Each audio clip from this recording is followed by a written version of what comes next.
Hey there, it's Dawn Marie, and in this video we are going to make a simple frame around a pallet sign. In one of my previous videos, which I will link down below, we made this pallet sign out of 1x4s and 1x2s on the back. This is what I used for all of my parties. I love putting plank signs together, but sometimes you want to give it a little pizzazz, and I'm going to show you how to do that with a simple farmhouse frame using 1x2s. So the first thing I'm going to do is just set this aside so we can stain the 1x2s and I don't get them all messy. But first, actually, let me explain how I cut these 1x2s. So you can totally just take a tape measure and measure every side of your sign, but I don't ever really use tape measures. So here's what I did. So I took the 1x2. So you can use furring strips, although I have found that if you get furring strips at a place like Home Depot or Lowe's, they aren't as nice looking, and I like to have my frames a little bit nicer. The furring strips work really well for these back pieces because they don't need to look that great.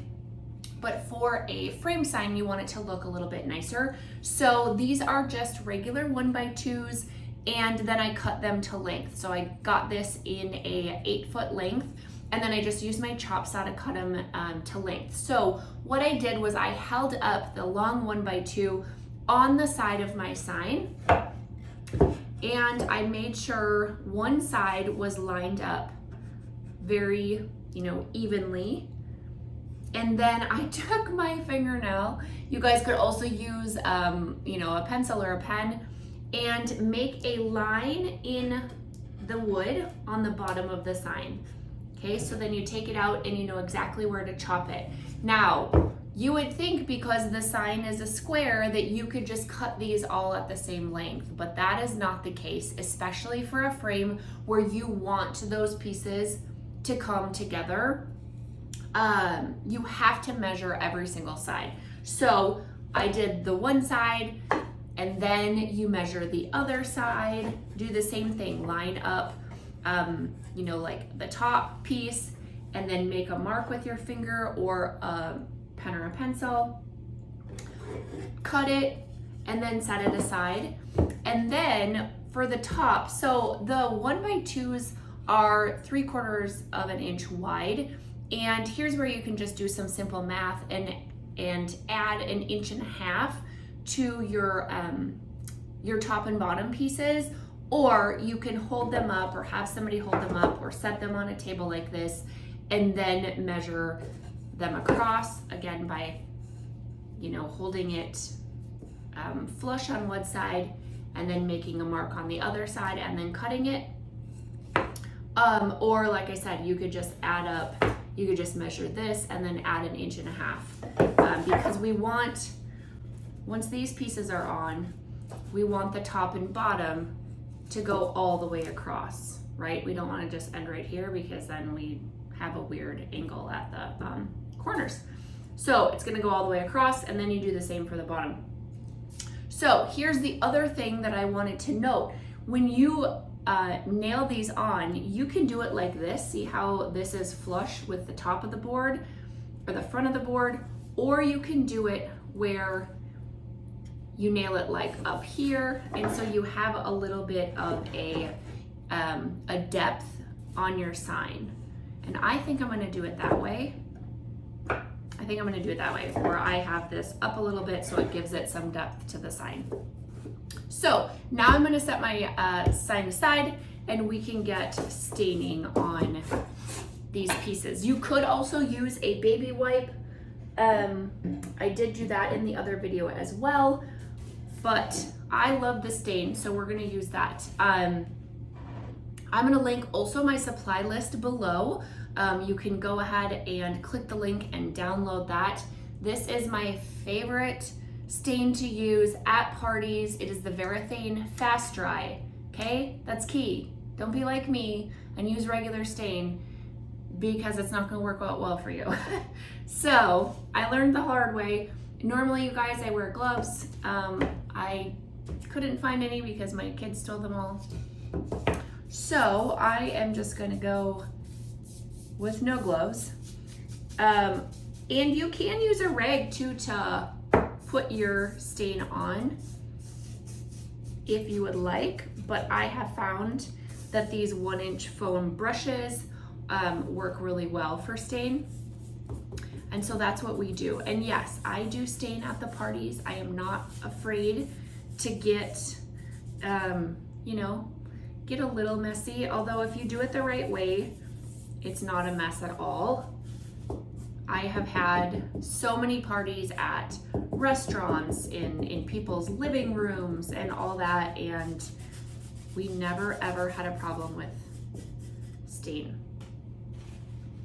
So then you take your shop rag.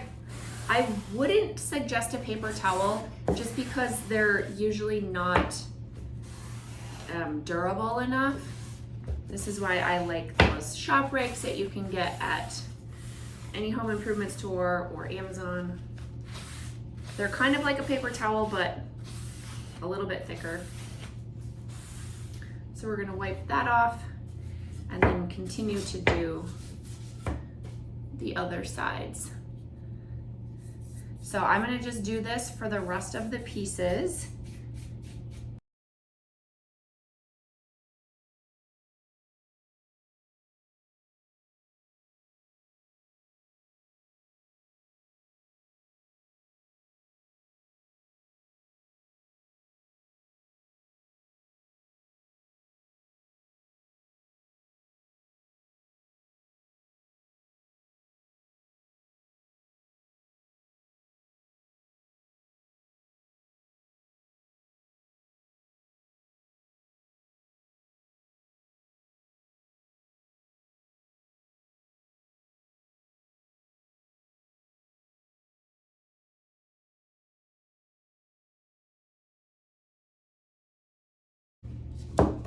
Okay, so now that we have the pieces stained and my hands messy, it is time to nail it on the sign.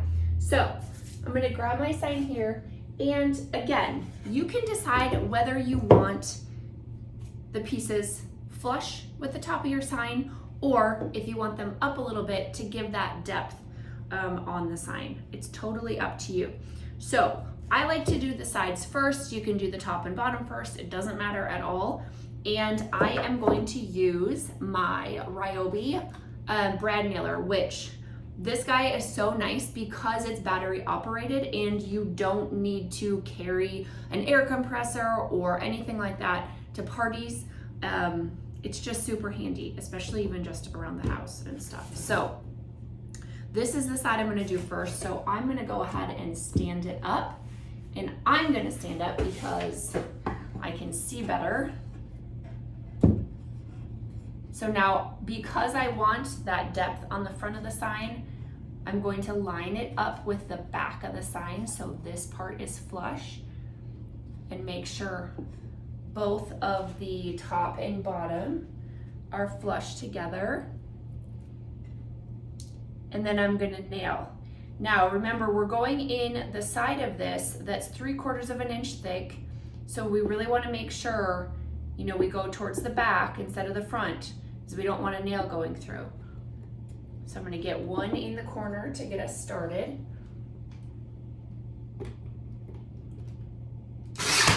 It's important that you hold the brad nailer straight up and down, not at an angle like this, because again, we don't want those nails going through.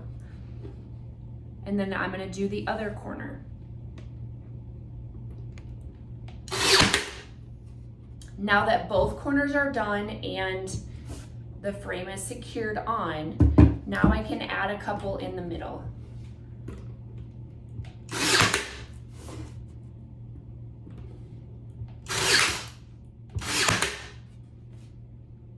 And now we got one side done. So we're gonna do the same thing for the other side, and you can flip your piece over like this to see which grain you want facing out, which side you like better. And then same thing, I'm gonna stand it up and I'm gonna make sure it's flush and start in a corner.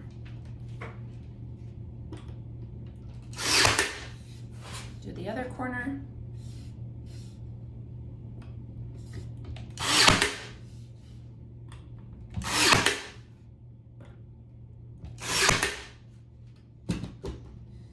Okay, so it's getting there.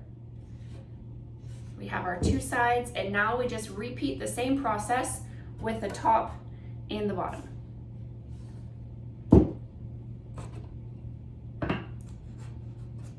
Again, I'm gonna lay it down. I'm gonna look which side I want facing out. Sometimes your wood will have like a bow in it or something. This one is bowed just a little bit. So you wanna kinda make sure that everything still lines up, even with a little curve in the wood. So I'm gonna go this way.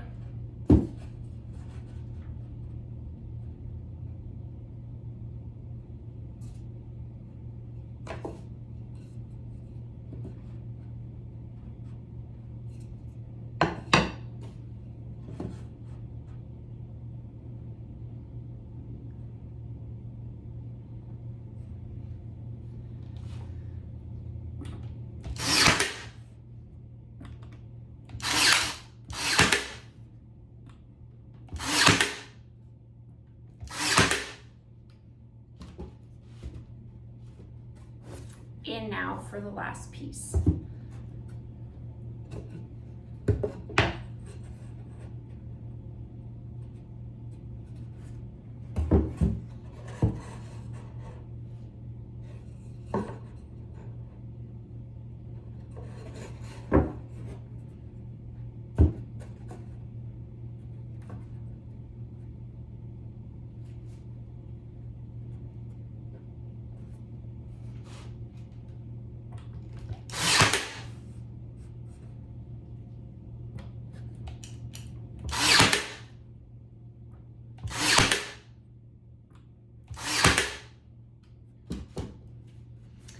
There, and now we have our framed sign. You guys, it looks so amazing. You could have it this way because it's square, or you can have it this way with the planks. So I think next video I'm going to add a design to it, maybe a 3D, but look, so beautiful, so simple, and it adds that much more character to your sign. So I hope you like this. Give me a like and a follow. Comment if you want to see a specific tutorial. I'd be happy to show you how I do things around here. And yeah, we'll talk to you soon. Thanks for watching.